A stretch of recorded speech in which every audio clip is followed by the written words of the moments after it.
So அந்த பாட்டு வந்து படத்துக்கு ஹெல்ப் பண்ணுச்சுன்னா கிடையவே கிடையாது. நிறைய பேர் லைஃபுக்கு ஹெல்ப் பண்ணுச்சுன்னா அது நல்ல விஷயம். 3 படத்தோட டைரக்டர் ஐஸ்வர்யா ரஜினிகாந்த் அந்த படத்துல இருக்கக்கூடிய ஒய் திஸ் கொலவெரி அப்படிங்கிற பாடலோட சக்சஸ் வந்து என் படத்துக்கு எந்த விதத்திலயும் உதவல.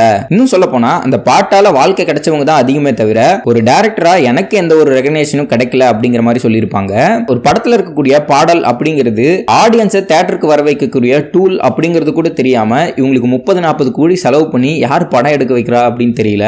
ஒருவேளை சூப்பர் ஸ்டார் என்னோட அப்பா அப்படிங்கிற ஒரு காரணத்துக்காகவே உங்களுக்கு பட வாய்ப்புகள் 2-3 படம் கிடைச்சிருக்கு அப்படின்னு நினைக்கிறேன். சரி, இந்த பாட்டோட சக்சஸ்னால வாழ்க்கை கிடைச்சவங்க தான் அதிகம் அப்படின்னு மியூசிக் டைரக்டர் அனிருத்தை தான் இவங்க சொல்றாங்க.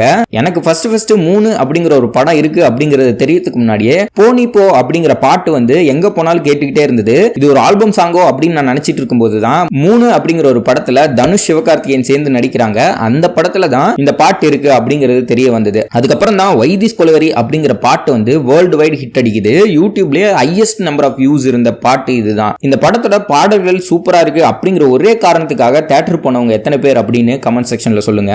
இந்த மாதிரி பாடல்கள் ரிலீஸ் பண்ணி அதை சக்சஸ் பண்றது சம்பந்தமா நெல்சன் ரீசென்ட் இன்டர்வியூல ஒரு விஷயத்த சொல்லியிருப்பாரு. கோலமாவு கோகிலா படத்துல இருந்து மாண்டேஜா ஒரு பாட்டை வந்து ஃபர்ஸ்ட் ப்ரொமோஷன்லாம் அப்லோட் பண்ணோம்.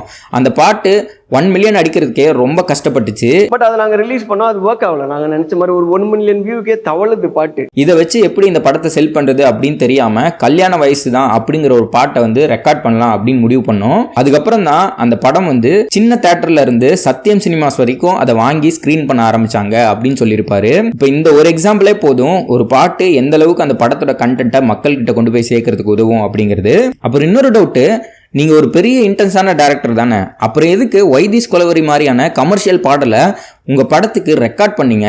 அப்பயே உங்களுக்கு தெரிஞ்சிருக்கணும்ல என் கதைக்கு எந்த விதத்திலயும் சம்பந்தம் இல்லாத ஒரு ஜானர்ல இருக்கு, இது தேவையில்ல அப்படின்னு நீங்க அப்பயே அவாய்ட் பண்ணிருக்கலாம்ல. 3 மாதிரியான ஒரு ட்ரையான சப்ஜெக்ட்டுக்கு அனிருத் தன்னோட பாடல்கள் மூலியமா அந்த படத்துக்கே ஒரு லைஃப் கொடுத்தாரு அப்படிங்கிறது தான் நிதர்சனமான உண்மை. இதை பத்தி நீங்க என்ன நினைக்கிறீங்க அப்படிங்கறத கமெண்ட் செக்ஷன்ல சொல்லிட்டு இந்த வீடியோ லைக் பண்ணிட்டு நம்ம சேனலை மறக்காம சப்ஸ்கிரைப் பண்ணிடுங்க.